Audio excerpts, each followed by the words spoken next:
Assalamualaikum warahmatullahi wabarakatuh. Perkenalkan, nama saya Roro Zahra Anjelsina Suci dengan NIM 7211419030 dari Rombel Akuntansi B 2019 Universitas Negeri Semarang. Di sini saya akan menjelaskan tentang sumber daya komputasi dan komunikasi. Yang pertama ada peranti keras, yaitu komputer yang memiliki bermacam-macam kecepatan dan harga. Namun, semua memiliki fitur-fitur yang umum.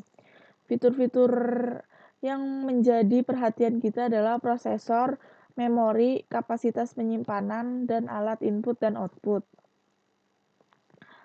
Komputer-komputer besar yang menjalankan kebanyakan operasi komputer untuk sistem tersentralisasi disebut komputer mainframe atau cukup dengan mainframe saja. Prosesor atau yang disebut juga sebagai unit pemrosesan pusat atau Central Processing Unit atau CPU adalah tempat di mana pemrosesan data dilakukan. Kecepatan pemrosesor dan ukuran Word bersama-sama bergabung untuk meningkatkan kekuatan komputasi. Kecepatan prosesor. Kecepatan prosesor diukur oleh jumlah siklus yang terjadi per detik. Dan angka ini telah berkembang dengan sangat cepat selama beberapa tahun sejak IBM memperkenalkan komputer mikronya yang pertama. Kecepatan prosesor pada awalnya dinyatakan dalam megahertz.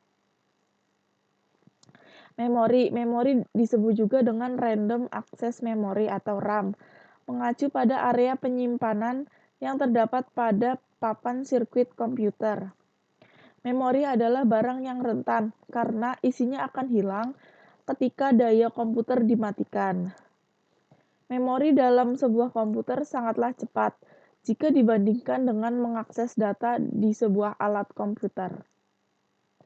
Alat penyimpanan. Ruang penyimpanan. Ruang penyimpanan dapat berbentuk tetap atau dapat dilepas. Ruang penyimpanan tetap atau fixed storage adalah ruang penyimpanan yang terpasang secara permanen di dalam komputer. Ruang penyimpanan yang dapat dilepas atau removable storage biasanya berbentuk pita, disk, flash drive, CD, dan lain sebagainya. Peranti lunak. Peranti lunak sistem atau yang disebut juga peranti lunak sistem operasi menjalankan tugas-tugas mendasar yang dibutuhkan oleh seluruh pengguna dari satu komputer tertentu. Tugas-tugas itu berhubungan dengan peranti keras dan bukan dengan aplikasi yang dikerjakan oleh perusahaan atau pengguna. Peranti lunak aplikasi. Peranti lunak aplikasi siap pakai dapat diprogram sebelum untuk perhitungan pajak, akuntansi untuk penggajian, penyusutan aset tetap, dan masih banyak lainnya. Transaksi-transaksi bisnis lainnya adalah transaksi standar. Peranti lunak aplikasi khusus. Terkadang sebuah organisasi memiliki operasi yang unik. Dalam kasus-kasus seperti bisnis, mungkin memiliki programmer atau sekelompok programmer konsultan sendiri yang menulis peranti lunak kebutuhannya. Peranti lunak seperti ini disebut juga custom application software. Protokol untuk komunikasi komputer. Komputer awalnya tidak dirancang untuk berbagi data dengan komputer lainnya, dan hanya dengan terminal-terminal lokal. Terminal adalah suatu alat yang tidak memiliki ruang penyimpan atau prosesor. Terminal hanya menyediakan alat memasukkan dan menampilkan data bagi komputer. Alamat jaringan internet.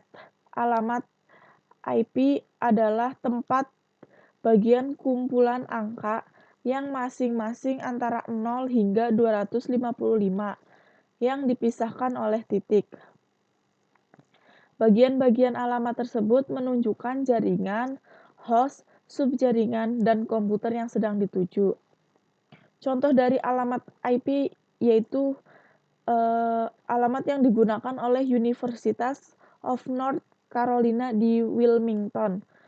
Contohnya itu 152.20.9.40.